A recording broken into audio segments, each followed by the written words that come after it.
Alors récapitulons, on a une Scuderia Ferrari qui propose une exécution de l'ensemble du Grand Prix du Canada désastreuse et un Lewis Hamilton à la fin du Grand Prix qui nous dit avoir été dévasté d'avoir écrasé une marmotte. Je trouve que en fait ça résume très très bien le début de saison des Rouges.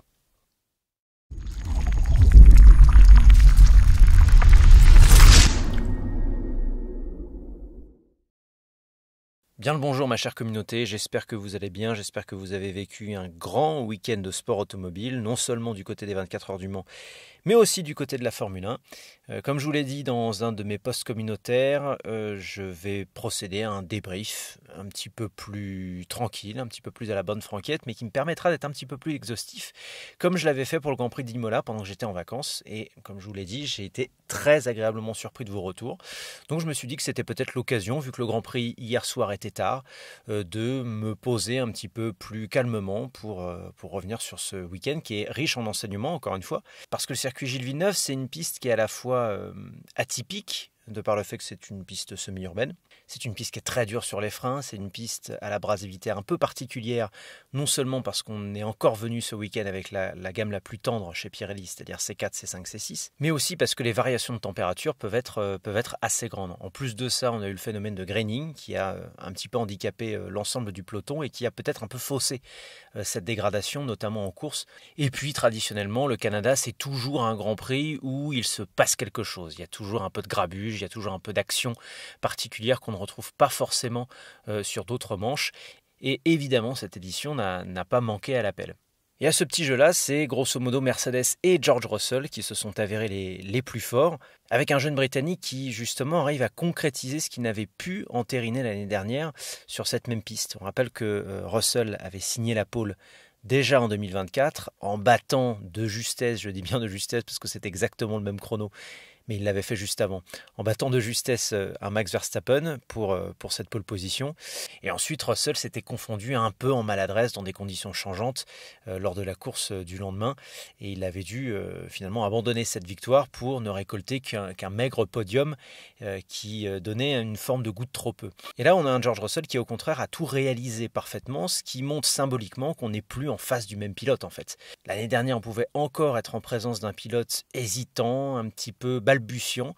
Et là, c'est vrai qu'on est au contraire face à un sportif de haut niveau qui est assez infaillible. Parce que quand on regarde George Russell depuis le milieu de la saison dernière, on va dire ça comme ça, jusqu'à aujourd'hui, on est sur un pilote qui est en train de devenir un véritable rouleau compresseur. À titre personnel, dans l'art d'exploiter toute la quintessence de sa machine, de maximiser tous les week-ends, cette année, je ne vois personne d'autre que Max Verstappen plus fort à ce jeu-là.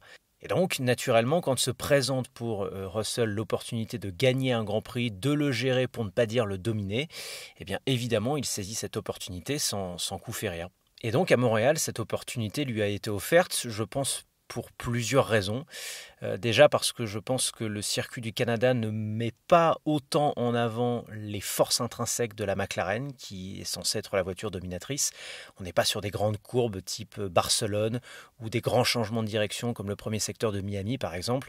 On est sur des virages à moyenne et faible vitesse, agrémentés de longues lignes droites comme ça, avec une faible charge aérodynamique, ce qui fait que ce tracé est un petit peu un cache-misère pour les voitures un petit peu plus déficitaires. Donc ça c'est le premier point. Le deuxième point, évidemment, la force historique de Mercedes depuis le début de cette réglementation, ce sont les températures plutôt fraîches qu'on a eues ce week-end, même si la course du dimanche a été un petit peu plus chaude. Et on sait très bien qu'en termes de gestion pneumatique, plus il fait frais, mieux la Mercedes fonctionnera. Et puis on a aussi le troisième aspect qui me paraît un petit peu anecdotique, bien qu'il faudra quand même surveiller ça au cours des prochains week-ends. Mercedes est arrivé avec un package d'évolution, on va pas dire majeur, mais assez conséquent quand même, avec une revisite partielle des bords latéraux du plancher, et qui semble quand même avoir donné satisfaction quand on écoute George Russell, mais également quand on écoute Kimi Antonelli. Il y a quand même une toute dernière raison qu'il ne faut surtout pas mésestimer d'après moi, c'est le choix en Q3, et surtout pour la deuxième tentative de George Russell, de partir en médium. Tout simplement parce qu'on s'est rendu compte que pour certaines écuries, en l'occurrence pour Mercedes et pour la Red Bull de Max, faire cette deuxième tentative en médium, c'était le meilleur choix. Cette gomme semblait plus compétitive à ce stade de la qualif que le soft, et c'est ce qui a permis à George Russell de passer, je crois, de P4 à P1 grâce à un dernier tour de Q3 phénoménal tout simplement, quand d'autres écuries, je pense à McLaren, je pense à la Scuderia Ferrari, se sont bornés à utiliser la gomme soft. Alors sans doute qu'il y avait une arrière-pensée stratégique, c'est-à-dire qu'on voulait préserver la gomme médium au maximum pour la course du lendemain, sans doute. Mais toujours est-il que la track position, le fait d'avoir le clean air, le fait de partir en tête, ça a beaucoup aidé George Russell pour la simple et bonne raison que oui, il avait l'air assez facile dans la gestion de course, et particulièrement au milieu du deuxième relais où il a semblé hors d'atteinte. Par contre, il ne m'a pas semblé totalement dominateur, et donc c'est pour ça que compte tenu des rythmes en course qui étaient très rapprochés au sein des top teams, que ce soit entre les deux McLaren, la Red Bull de Max et les deux Mercedes, c'était important de partir devant et de ne pas être heurté par l'air sale. Donc voilà, une victoire pour George Russell en pleine maîtrise avec une stratégie à 2 arrêts. Il a su attaquer quand il fallait attaquer pour mettre la pression sur les pilotes aux stratégies décalées comme Lando Norris ou Charles Leclerc.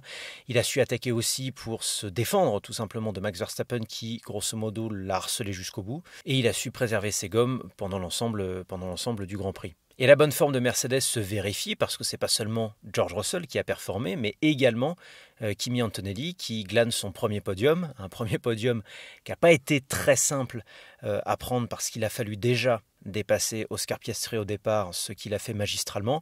Bien aidé quand même par Max Verstappen qui a un petit peu traîné à la réaccélération du virage 2, ce qui a permis à Kimi Antonelli de bien se positionner à l'intérieur et donc de fausser compagnie à Oscar Piastri. Mais derrière, Antonelli, le rythme a été plutôt convaincant, quoiqu'un peu en deçà de celui de Russell. Mais c'est surtout sa fin de course que j'ai trouvé impressionnante face à Oscar Piastri qui lui mettait une pression de tous les instants et surtout face à Lando Norris qui était revenu au dernier moment. Donc il a fallu tenir les deux McLaren. Ça, Kimi Antonelli l'a fait magistralement et il termine sur le podium en ayant été à moins de 10 secondes de son coéquipier qui est une vraie référence aujourd'hui. Et ça, pour le coup, ça mérite d'être souligné. Intercalé entre les deux Mercedes, parce qu'il faut forcément que tout ne soit pas parfait à 300%. On a évidemment Max Verstappen qui a joué le rôle de trouble-fête, mais en réalité un trouble-fête de qualité. La meilleure des choses qu'il pouvait faire de toute façon ce week-end, après l'énorme polémique du Grand Prix d'Espagne, c'était tout simplement de produire ce genre de performance. Et évidemment, encore une fois, le plus gros du travail, même si évidemment la course a été infaillible de son côté, ça a été quand même cette qualification. Le premier tour de Q3 de Max est hallucinant pour aller chercher cette presque pole position. Et puis il en manque un peu dans la deuxième tentative en médium face à George Russell. Mais derrière, le rythme en course était très convaincant, alors que Max lui-même, après les essais libres numéro 2 et les tests en long relais, n'était pas forcément convaincu de ça.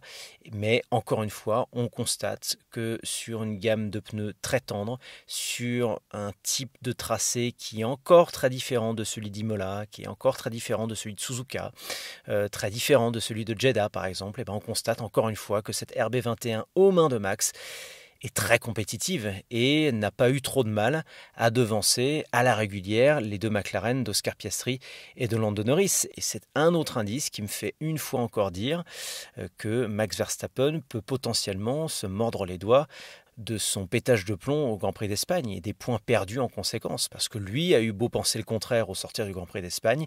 Pour moi, il est dans la course au titre et il reste un des favoris à cette course au titre. Et ce serait quand même très dommage qu'à la fin de la saison, les 10 ou 15 points qui lui manquent, potentiellement, là je fantasme un peu, eh bien ce soit dû au fait d'être rentré volontairement dans George Russell à 2 tours de la fin du Grand Prix d'Espagne. Ce serait quand même un peu dommage. Parce que ce qu'on a vu à la fin de ce Grand Prix du Canada, c'est quelque chose dont je parle depuis le début de cette saison dans mes chroniques d'après-course, c'est-à-dire deux pilotes McLaren soumis à ce qu'on appelle la papaya rule, c'est-à-dire une absence de consigne d'écurie, une liberté de se battre en interne, qui non seulement siphonne des points de part et d'autre du garage, c'est-à-dire qu'un coup c'est Piastri qui engrange le plus de points, un coup c'est Norris qui le fait, et ce faisant il vole des points à Piastri et inversement. Mais là on a vu ce que cette papaya rule pouvait produire de pire, c'est-à-dire un accrochage. Alors évidemment en tant que spectateur, moi-même et je pense que vous aussi, on a aimé voir cette bataille entre Lando Norris et Oscar Piastri, ce dive bomb du Britannique à l'épingle à cheveux et ensuite cette course de dragster jusqu'à la chicane. On a aimé voir ça, effectivement. Mais le résultat est dommageable et aurait pu être encore plus dramatique si Oscar Piastri avait fait les frais aussi de l'accrochage qui en a résulté. Fort heureusement pour Piastri, il marque les points intermédiaires qu'il fallait marquer. Je pense qu'il n'a pas tout maximisé ce week-end parce qu'on parlait justement du départ de Kimi Antonelli. Il était quand même de la responsabilité de l'Australien de ne pas se faire déborder par un pilote pour conserver ce podium et malheureusement il n'a pas réussi à le faire. Il marque quand même les points intermédiaires compte tenu du fait que sa McLaren cette fois-ci n'était pas dominatrice et c'est tant mieux pour lui. Par contre, c'est évidemment pour Lando Norris que les choses se compliquent. Alors je ne vais pas disserter sur cet accrochage et sur la responsabilité endossée par Lando Norris, à juste titre d'ailleurs, parce que je considère que Lando Norris s'est puni tout seul, il n'y a pas besoin d'insister là-dessus, il doit vivre un moment sportivement, médiatiquement, personnellement, qui doit être très difficile, surtout compte tenu du fait que c'est déjà un pilote qui, on va dire depuis l'année dernière et particulièrement depuis le début de l'année, semble être assez acculé par la pression. Mais évidemment, on ne peut que confirmer les dires de Lando Norris. Il y a eu visiblement, et on le voit en caméra embarquée surtout, un manque de discernement qui était criant. Lando Norris a visiblement trouvé un espace qui n'existait pas. Et c'est sans doute fait avoir par la puissance du DRS et de l'aspiration. De toute façon, le péché originel du week-end montréalais de Lando Norris, c'est encore une fois cette qualif où il n'arrive pas à tout mettre bout à bout et qui l'oblige à partir à une modeste P7. Et donc le lendemain, avec une certaine habileté pour le coup, il part en pneu dur, une gomme dure qu'il arrive à maintenir sur l'ensemble d'un relais à rallonge et qui lui permet derrière d'être en position de force, puisque s'arrêtant plus tard que ses adversaires, il repart avec des gommes plus fraîches et c'est ce qui lui permet à la fin de ramarrer Piastri, sachant que Charles Leclerc, qui était parti juste derrière lui en 8e position, avait opté exactement pour la même stratégie. Mais ça n'empêche pas d'ajouter encore une fois au sentiment de frustration qu'on peut alimenter envers Lando Norris. Je sais que mon ami Antoine du Pit Stop vous dit régulièrement la même chose dans ses débriefs d'après-course. On a le sentiment en fait chez McLaren que le pilote le plus solide n'est pas le plus rapide, à savoir Oscar Piastri, et que inversement le pilote un petit peu plus rapide, à savoir Lando Norris, fait preuve au contraire d'une fébrilité absolue. Moi j'ai l'impression qu'à chaque week-end, excepté Monaco, excepté Melbourne, on a une bourde de Lando Norris qui coûte extrêmement cher et qui hypothèque tout simplement son week-end. On voit une fébrilité mentale chez Lando Norris qui ne s'arrange pas. Et je ne vois pas comment, à court et moyen terme, ça pourrait s'arranger quand on voit la solidité de ses adversaires, que ce soit Piastri, que ce soit Verstappen, et même d'une certaine manière George Russell. Donc le team principal, Andrea Stella, a été interrogé après le Grand Prix avec des questions qui essaient de remettre un petit peu une pièce dans le jukebox. Lui a été clair, transparent, comme Norris l'a été. Ils savent très bien dans l'équipe que c'était de la responsabilité de Norris d'éviter ce crash, qu'il n'a pas réussi à le faire. Norris s'est excusé, on passe à autre chose, mais ça ne remet pas en cause la Papaya Rule et au moins ça a le mérite d'être clair, ça a le mérite d'être courageux, même si quand on voit ce genre de résultat, le Let Them Race paraît un petit peu ridicule. Pas autant ridicule, me direz-vous, que la Scuderia Ferrari qui nous a encore gratifié d'un week-end.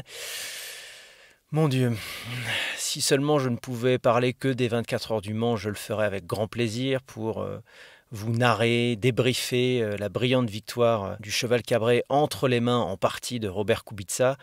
Une magnifique histoire humaine d'ailleurs pour le pilote polonais.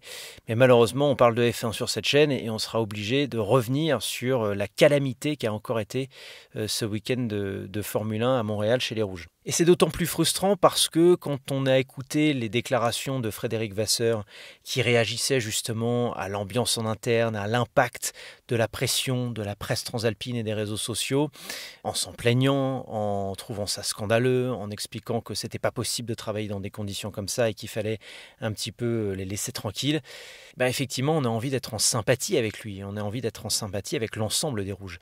Enfin au bout d'un moment, je suis désolé, il faut peut-être arrêter de nous tendre des perches. Et là, Ferrari n'a fait que ça. Non seulement dans l'exécution générale du week-end, mais aussi dans les imbroglios stratégiques, dans les erreurs de pilote et dans les déclarations auprès des médias, en fait tout ce qui concerne les relations publiques. Tout ça, je suis désolé, a été désastreux ce week-end. Parce que les pilotes commencent par la conférence de presse du jeudi en surfant sur les propos de Fred Vasseur et en nous expliquant que on est une équipe soudée, au sein de la Scuderia Ferrari. On continue à croire dans le projet, on continue à croire dans Frédéric Vasseur. Il faut qu'on s'améliore sur tel et tel domaine, qu'on récupère de la performance, qu'on soit plus clair dans les conversations radio, qu'on améliore les synergies entre les pilotes et les ingénieurs. Ok, très bien. Sauf qu'on a un Lewis Hamilton le dimanche pendant la parade des pilotes qui semble se taper une barre littéralement, je ne sais pas comment le dire autrement. Après la question d'une journaliste qui l'interroge sur les récentes évolutions de la Scuderia, il se met à rigoler tout seul en expliquant que non, en fait, il n'y a pas d'évolution, qu'ils sont en attente et que, sous-entendu, la Scuderia est en retard dans son programme. Bon. Ensuite, on a un Charles Leclerc qui, pendant la course, ne cesse de se plaindre de la stratégie qu'on lui a concoctée du côté du muret, en estimant que ce n'était pas la bonne solution, qu'il fallait basculer sur un seul arrêt et pas deux et lui faire confiance. Donc voilà, d'un côté, le jeudi, on explique qu'on est une équipe soudée et que les médias ne comprennent rien. Et ensuite, pendant tout le week-end sportif, on nous démontre par A plus B que l'équipe, elle est totalement démobilisé en fait. Et là, en tant que spectateur, qu'on aime ou pas la Scuderia Ferrari, on ne peut qu'être frustré pour la simple et bonne raison que ce week-end, la voiture semblait plutôt bien marcher en réalité.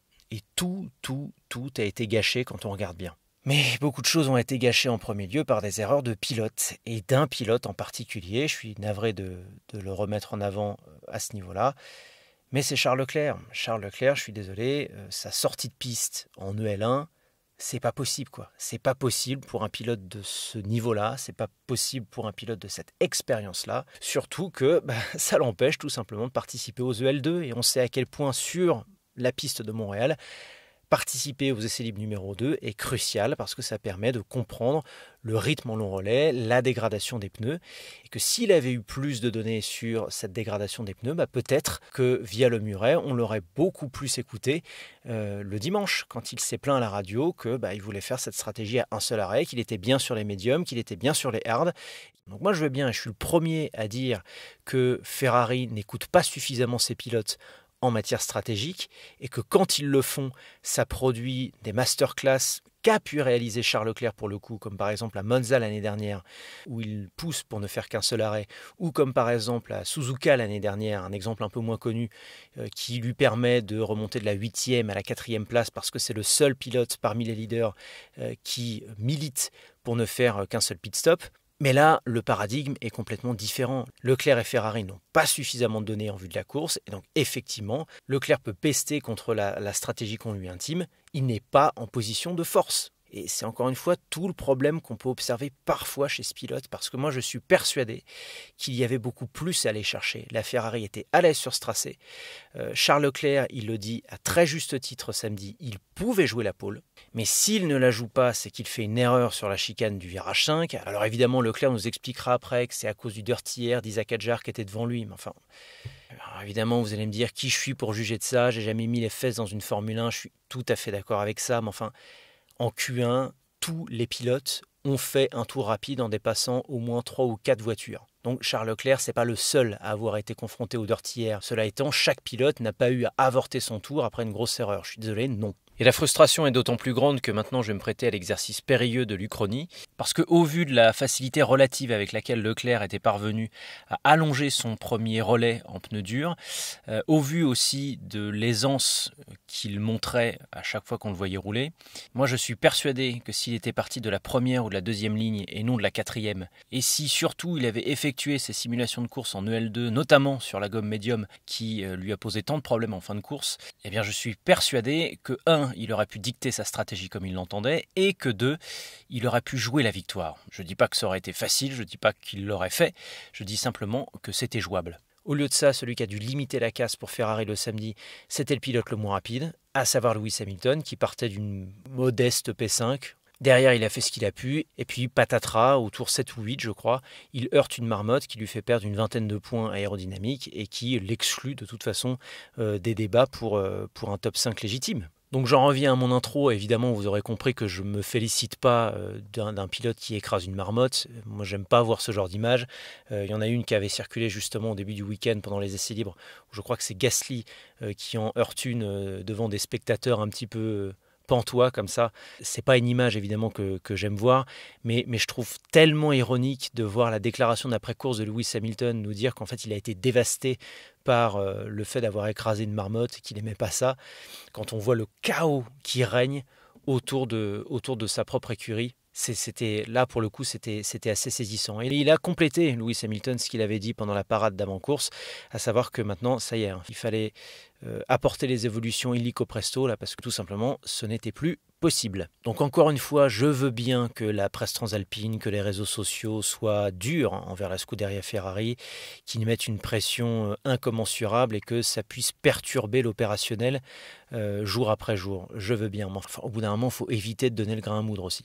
Alors évidemment, entre le graining, le semi-urbain, les conditions de piste un petit peu particulières, la tendresse des gommes, on pourrait dire que le tracé Gilles Villeneuve est un petit peu spécifique. En même temps, ne dit-on pas ça de toutes les pistes qui sont sur le calendrier aujourd'hui. Mais je constate quand même qu'on peut tirer certaines conclusions par rapport aux premières grosses évolutions qui avaient été apportées à Imola, et notamment sur le milieu de peloton. Je me mets à la place de Williams et je commencerai quand même à m'inquiéter pour la suite de cette campagne, parce qu'il y a 2 troubles faits qui, d'après moi, ont réalisé un vrai pas en avant.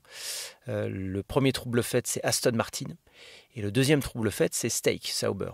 Du côté d'Aston Martin, on est presque dans le même cas de figure que celui de Red Bull, c'est-à-dire qu'on est sur une écurie portée par un seul pilote. On a un Fernando Alonso qui, de la même manière qu'à Imola, a réussi une superbe séance de qualification avec un dernier tour de Q3 avec la gomme médium qui lui a permis de s'insérer au sein des top teams pour partir 6e, ce qui est quand même admirable, pour finalement glaner les points de la 7e place, in extremis, en dépassant Nico Hülkenberg, avec une stratégie là pour le coup pleinement assumée à 2 arrêts, qui s'est très très bien goupillée. Ça aurait pu être l'inverse, hein. Si Alonso s'était arrêté trop tôt et qu'on avait une safety car derrière, on se serait retrouvé avec un pilote espagnol qui nous aurait crié à la radio que c'était le pilote le plus malchanceux du monde. Fort heureusement pour lui, ça n'a pas été le cas. Il a pu tailler la route pour dynamiter le peloton, remonter sur les pilotes qui, eux, étaient partis sur une stratégie à un seul arrêt, et a pu ramener sa voiture meilleure des autres à une convaincante 7e position. Je suis content pour lui parce que, effectivement, l'Aston Martin semble avoir fait un pas en avant, non seulement en course, mais également en qualif. Je pense que c'était surtout en qualif qu'il fallait voir une amélioration chez les Verts, parce que les éliminations en Q1 ou se noyer dans le ventre mou du peloton après une élimination en Q2, ça ne pouvait pas leur permettre de remonter la meute le lendemain, sachant que les rythmes en course sont devenus assez proches. Et puis surtout, ça corrige partiellement une injustice comptable terrible, je trouve, depuis le début de saison, à savoir que Lance Stroll a 14 points et que jusqu'à il y a peu, Alonso n'en avait aucun. Et le deuxième trouble fait, c'est Stake Sauber. On rappelle que cette petite écurie avait apporté beaucoup d'évolutions pour le Grand Prix d'Espagne, notamment au niveau du capot moteur, ce qui avait fait mouche et ce qui avait en partie permis à Nico Hülkenberg de signer cette magnifique performance après une stratégie inspirée aussi, parce qu'il partait de plus loin. Mais ça a surtout permis à Stake de hausser son niveau de jeu en qualification. Et alors là, tout de suite, quand on s'impose comme une force incontestable de la Q2 et pouvant potentiellement faire des excursions en Q3, et là tout de suite on se met vraiment dans une bonne position. Et ce qu'a fait la force de Stake au Canada, selon les dires de Nico Hülkenberg, c'est la capacité de cette voiture à préserver ses pneumatiques. Hülkenberg s'était dit tout de suite à l'aise à l'issue des essais libres numéro 2, et ça a confirmé le dimanche, où il ne fait qu'un seul arrêt et où il tient la dragée haute pendant assez longtemps à Fernando Alonso en fin de course, alors que ses pneus durs sont 30 ou 40 tours plus vieux. Donc une très très très belle 8e place décrochée par Nico Hülkenberg. Et donc ces petits croisements de courbes sont effectivement un peu inquiétants pour Williams, qui émergeait sans conteste comme étant l'écurie qui menait le milieu de peloton et qui pouvait parfois titiller Ferrari. Et malheureusement, depuis quelques Grands Prix, on sent que cette tendance vacille un peu par malchance. Alors on l'a vu avec Alex Albon au début de la Q1 à Montréal, avec ce morceau de capot moteur qui prend ses petites pattes et qui s'en va. On l'a vu avec Carlos Sainz qui se fait un peu coincer par Isaac Hadjar aussi en Q1, et ce qui l'empêche de défendre ses chances par la suite. Mais même au-delà de ça, que ce soit sur un tour ou sur le rythme en course, on ne sent pas la Williams forcément plus à l'aise que ses adversaires directs. Alors pour Alex Albon, le week-end a été calamiteux de bout en bout, surtout que le Thaïlandais a essayé d'opter pour une stratégie très audacieuse, de rallonger au maximum son premier relais en médium, ce qui n'a pas du tout fonctionné. Il a dû abandonner par la suite. Et Carlos Sainz, lui, a pu quand même remonter depuis la P17, je crois, grâce à un premier relais à rallonge avec sa gomme dure qu'il a fait durer plus de 50 tours pour finalement s'adjuger le point de la 10e place. Mais on reste quand même bien derrière Fernando Alonso qui termine P7, Nico Hülkenberg qui termine P8 et aussi, il faut le signaler, l'excellent Esteban Ocon qui termine P9 en ayant une stratégie très similaire à celle de Carlos Sainz, c'est-à-dire en partant avec la gomme dure, en effectuant plus de 50 tours avec cette même gomme. Je tiens encore une fois à souligner l'excellence de ce pilote dans l'exercice de la gestion pneumatique parce que ce qu'a produit Esteban Ocon au Canada, c'est à peu de choses près qu'il l'avait déjà réalisé en Chine il y a un peu plus de 2 mois où il avait fait un deuxième relais en pneu dur à rallonge et ce qui lui avait permis, in fine, de sécuriser la 5e position. Donc vraiment, cette as peut être économe sur les gommes. On l'a vu aussi dans une moindre mesure avec Oliver Behrman, mais vraiment en tant que pilote, Esteban Ocon fait un énorme travail là-dessus et donc les 2 points de la 9e place sont amplement mérités compte tenu du fait qu'il partait beaucoup plus loin. Voilà, j'espère que cette petite analyse du Grand Prix du Canada vous aura plu. N'hésitez pas à y réagir en dessous de la vidéo dans la section commentaires. Pour ma part, je vous dis à très vite pour la suite des opérations. Allez, ciao!